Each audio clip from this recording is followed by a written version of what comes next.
Alhamdulillahirabbil alamin. Arsala rasulahu bil huda wa dinil haq liyudhhirahu ala dini kullihi wa kafa billahi syahidan.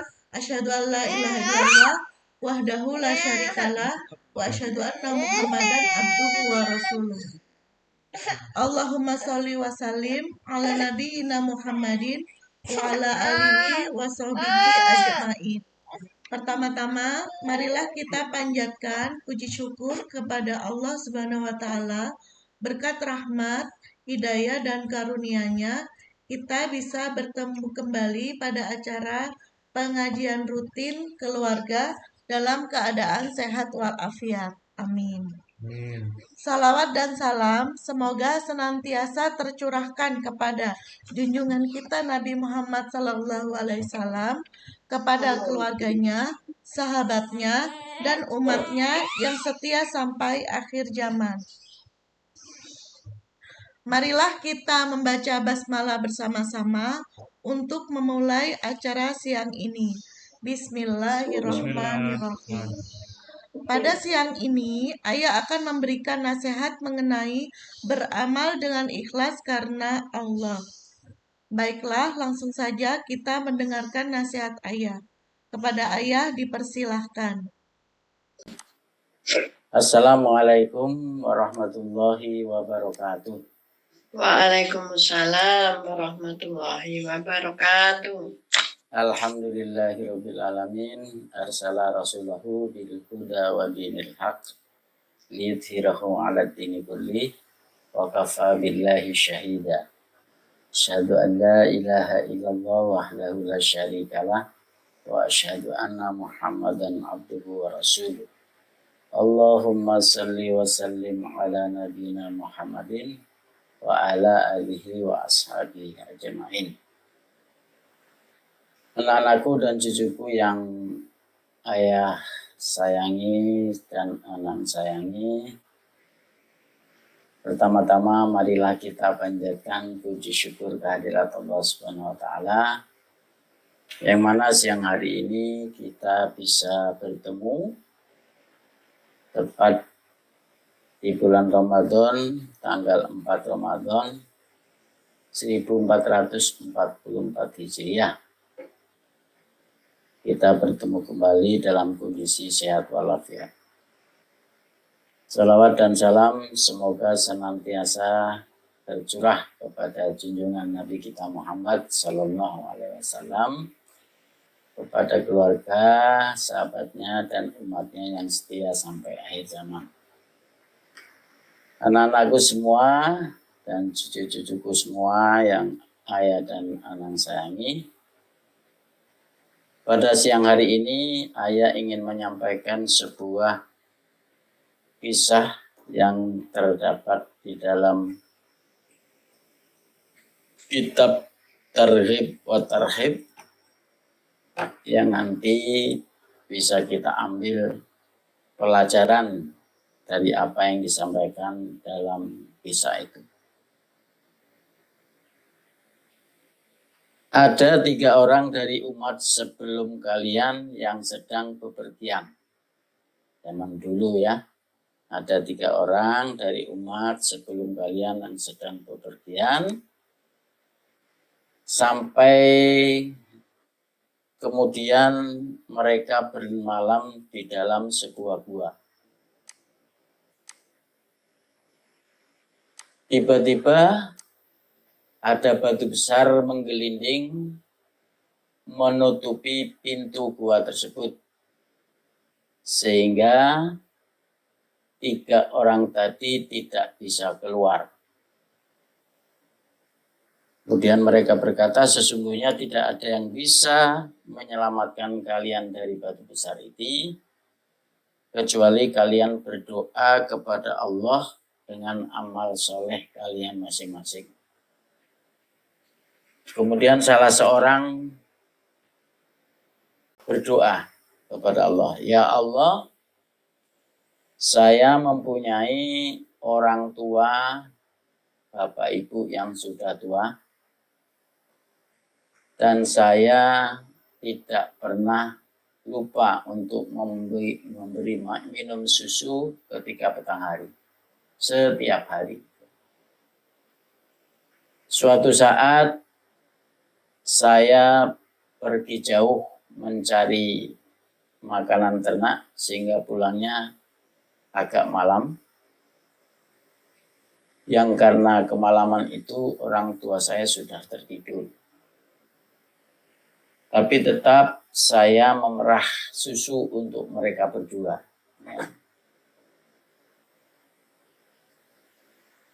Setelah saya memerah susu, saya tunggu orang tua saya supaya dia dapat minum susu tersebut. Sementara mereka sedang tertidur, saya tetap menunggu. Dan saya tidak memberikan susu itu kepada siapapun, walau kepada anakku, anak saya, sampai orang tua saya terbangun untuk minum susu. Ya Allah, kalau itu semua aku lakukan hanya karena mengharap wajah-Mu, mengharap ridho-Mu, maka aku mohon bukalah pintu gua ini dari batu yang besar ini. Kemudian setelah itu batu itu bergeser sedikit. Tetapi karena bergeser sedikit masih tidak dapat keluar ketika orang itu. Kemudian orang yang kedua berdoa, ya Allah, dulu saya mencintai seorang wanita. Karena cintanya saya kepada dia, maka saya ingin berzina dengan dia. Tetapi dia tidak mau. Suatu saat, pada kondisi yang paceklik, anak gadis itu butuh uang. Kemudian dia mohon kepada saya untuk memberikan uang itu. Dan saya memberikan dengan syarat dia mau berzina dengan saya. Pada saat tidak berzina, perempuan tadi mengingatkan akan Allah Subhanahu wa Ta'ala. Kemudian pemuda itu, yaitu saya, sadar untuk tidak melakukan zina yang sudah akan dilakukan itu. Kalau itu semua saya lakukan karena Engkau ya Allah, maka saya mohon bukalah pintu gua ini dari batu yang menutupinya. Kemudian batu itu bergeser sedikit juga, sedikit saja, tetapi belum bisa mengeluarkan ketiga orang itu. Kemudian orang yang ketiga berdoa kepada Allah, ya Allah, dulu saya punya banyak pekerja. Mereka semua pada suatu saat sudah saya bayar gajinya. Cuman ada seorang yang lewat karena dia pergi meninggalkan saya begitu saja. Jadi tersisa satu gaji untuk seorang pegawai. Kemudian gaji pegawai itu saya kembangkan sehingga menghasilkan ternak yang banyak. Suatu saat pegawai itu datang kepada saya untuk menanyakan gajinya. Maka saya katakan, ambil semua ternak yang ada di lapangan itu. Wah, kata pegawai itu, saya ini minta gaji saya aja yang cuma 1 bulan, bukan minta hartamu. Maka dikatakan kepada pegawai itu, apa yang ada di lapangan itu adalah hasil dari pengembangan gaji yang kamu tinggalkan itu. Oleh karena itu, ambillah semua. lalu diambil oleh pegawai tadi tanpa menyisakan sedikit pun. Ya Allah, kalau itu semua saya lakukan karena mengharap wajah-Mu, maka saya mohon bukalah pintu gua ini dari batu yang menutupinya. Maka kemudian batu itu bergerak dan terbukalah pintu gua itu. Anak-anakku sekalian dan cucu-cucu semua yang ayah dan anak sayangi, itu tadi cerita yang disampaikan mengenai 3 orang zaman dulu yang tertutup di dalam gua, kemudian dia bisa atau mereka bisa keluar karena bertawasul dengan berdoa terhadap amal-amal soleh mereka. Kalau kita perhatikan, Allah mengabulkan doa mereka itu karena satu kuncinya kata-kata, kalau itu semua saya lakukan hanya demi mengharap wajah-Mu ya Allah, maka bukalah pintu gua ini dari batu yang besar itu. Jadi amal soleh itu diterima oleh Allah kalau hanya semata-mata dilaksanakan karena Allah Subhanahu wa ta'ala. Jadi kita belajar untuk beramal dengan ikhlas karena Allah. Termasuk puasa yang kita lakukan di bulan ini, marilah kita lakukan hanya mengharap karena Allah, bukan karena ingin yang lainnya. Misalkan kita sedang kolesterol tinggi, asam urat tinggi, maka kita berpuasa untuk mengurangi kolesterol, mengurangi asam urat. Itu tidak perlu yang demikian itu. Tapi lakukan semua itu hanya karena mengharap ridho Allah, pahala dari Allah. Kalau yang lainnya itu adalah hikmah. Ya, hikmah dari kita melaksanakan ibadah kepada Allah.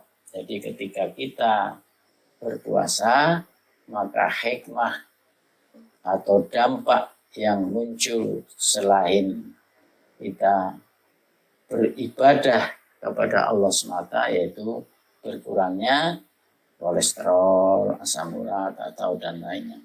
Oleh karena itu, mari kita belajar untuk beribadah ikhlas karena Allah, karena hanya itulah yang nanti diterima oleh Allah Subhanahu wa ta'ala.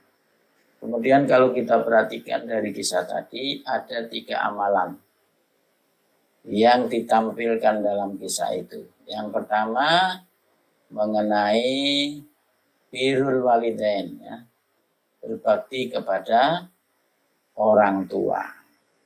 Jadi kita sebagai anak itu harus berbakti kepada kedua orang tua. Karena ridho Allah itu tergantung dari ridho orang tua, murka Allah itu tergantung juga dari murka kedua orang tua. Oleh karena itu, kita harus berusaha berbakti kepada orang tua. Tetapi kita sendiri sebagai orang tua, jangan juga semena-mena kepada anak-anak kita. Jangan suka marah-marah yang memunculkan kata-kata yang bisa membuat anak-anak kita sengsara. Sebaliknya, banyak-banyak kita berdoa untuk anak-anak kita supaya kehidupannya baik di dunia dan juga baik di akhirat. Ada satu hadis yang baik untuk kita ingat sebagai anak kepada orang tua, utamanya nanti saya ingatkan kalau orang tua kita sudah meninggal. Yaitu apa? Kita harus rajin-rajin mendoakan orang tua kita. Karena doa anak kepada orang tua itu sangat bermanfaat ketika sesudah matinya. Ya.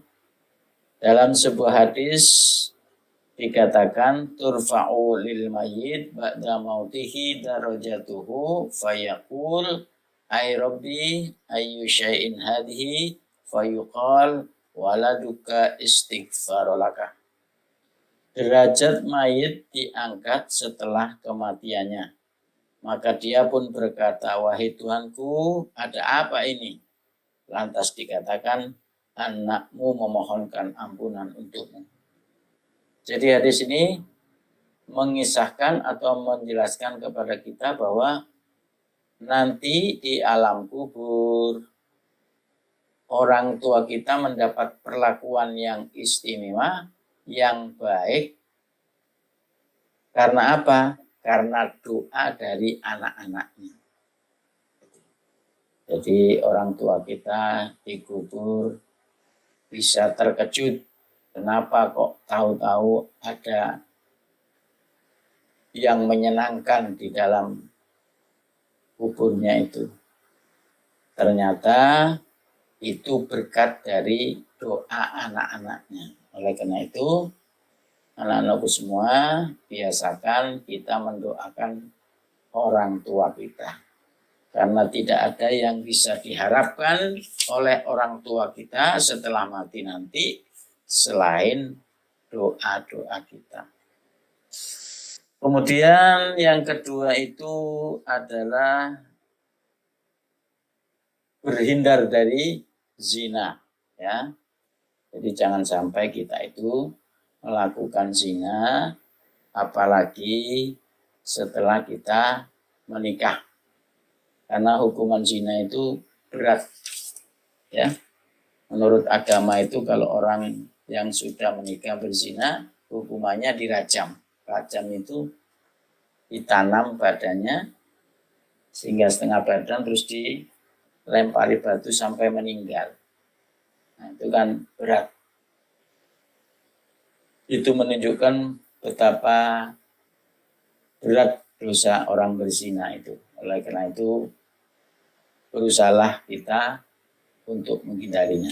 Kemudian yang ketiga tadi adalah seorang majikan yang menyimpan uang buruhnya untuk dikembangkan, dan setelah menjadi banyak, dia tetap mau menyerahkan kepada pegawainya. Ya. Itu adalah gambaran bahwa orang tersebut menjalankan amanah. Ya. Amanah ketika dia menyimpan uang orang lain, maka setelah dikembangkan, dia serahkan kembali uang itu kepada yang berhak. Nah, amanat ini penting, anak-anakku semua. Mari kita belajar untuk memegang amanah ketika kita diserahi amanah. Ya. Suatu masyarakat akan rusak kalau orang-orang yang diberi amanah itu sudah tidak amanah. Kalau pejabat-pejabat kita sudah tidak amanah, maka rusaklah kondisi masyarakat kita. Ya, kalau kita lihat, kalau umpamanya kekayaan negara kita ini sebetulnya berlimpah, kalau digunakan sesuai amanah, maka sebetulnya rakyat kita ini makmur. Tapi mungkin karena tidak amanah yang diserahi, maka jadilah kondisi masyarakat kita seperti sekarang ini. Karena masing-masing orang memperkaya dirinya, ya, hanya memikirkan dirinya dan keluarganya tanpa memegang teguh amanat yang diserahkan kepadanya. Rasulullah mengingatkan, adil amanata ila man ista'manaka wa la takhun man khanaka. Tunaikanlah amanat terhadap orang yang mengamanatimu, dan janganlah berkhianat terhadap orang yang mengkhianatimu.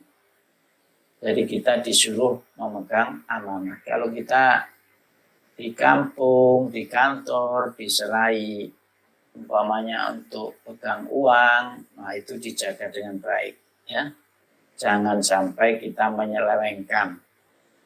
Kita diserai pekerjaan oleh orang lain atau kita diberi tugas oleh atasan kita, laksanakan dengan baik tanpa ada usaha, upaya untuk mengkhianati amanat yang diberikan kepada kita. Oleh karena itu, mari anak-anakku semua kita belajar untuk berbakti kepada kedua orang tua, belajar dan berusaha untuk tidak berzina. Ketiga, belajar dan berusaha untuk memegang amanah, ya. Termasuk anak-anak kita diajari jangan sampai mengambil yang bukan haknya mulai dari kecil. Mudah-mudahan Allah memberikan bimbingan kepada kita semua, utamanya di bulan puasa ini adalah bulan yang memberikan pelajaran kepada kita untuk ikhlas kepada Allah, karena tidak ada orang yang tahu puasa kita kecuali Allah Subhanahu wa Ta'ala. Itu pelajaran yang bisa kita ambil dari puasa yang kita laksanakan pada bulan ini. Mudah-mudahan Allah memberikan kekuatan kepada kita sehingga kita dapat menyelesaikan puasa kita sampai akhir Ramadan. Ya, demikian anak-anakku semua. Kurang lebihnya mohon maaf. Assalamualaikum warahmatullahi wabarakatuh. Warahmatullahi wabarakatuh. Alhamdulillah, terima kasih Ayah atas waktu dan nasihatnya. Mudah-mudahan nasihat Ayah bermanfaat bagi kita semua. Amin. Dan mudah-mudahan di bulan suci Ramadan ini kita bisa menjalankan ibadah puasa dengan lancar dan meraih banyak berkah, rahmat, dan ampunan dari Allah Subhanahu wa Ta'ala. Baiklah, kita tutup acara siang hari ini dengan membaca doa penutup majelis bersama-sama. Subhanakallahumma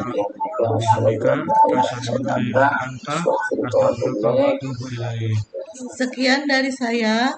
Mohon maaf apabila ada salah kata. Wassalamualaikum warahmatullahi wabarakatuh. Waalaikumsalam.